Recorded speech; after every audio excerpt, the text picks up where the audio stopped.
ஒரு காலத்தில் ஒரு மக்கள் கூட்டம் வனாந்தர பாதையில் நடந்து கொண்டிருந்தார்கள். சுற்றிலும் மணல், நீரே இல்லை. சுட்டெரித்த வெயிலில் தாகத்தினால் தொண்டையும் வறண்டு போனது. இங்கே எப்படி உயிரோடு இருப்போம் என்று அவர்கள் அஞ்சினார்கள். ஆனால் அவர்களை வழிநடத்திய தேவன் ஒரு கணமும் அவர்களை மறக்கவில்லை. அவர்களின் முன் இருந்தது ஒரு கடினமான கன்மலை. நீரில்லை, நம்பிக்கையும் இல்லை. அப்போது தேவனாகிய கர்த்தர் அந்த கன்மலையை பிளந்தார். ஜீவ தண்ணீர் ஓடி வந்தது. தாகம் தீர்ந்தது. பயம் விலகியது. பயணம் புதிய நம்பிக்கையுடன் தொடர்ந்தது.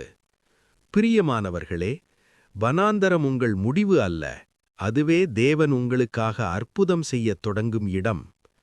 அவர் அவர்களை வனாந்தரங்களில் நடத்தும்போது அவர்களுக்கு தாகவிடா இருந்ததில்லை. கன்மலையிலிருந்து தண்ணீரை அவர்களுக்குச் சுரக்கப் பண்ணினார்.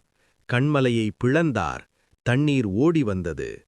ஏசாயா 48:21.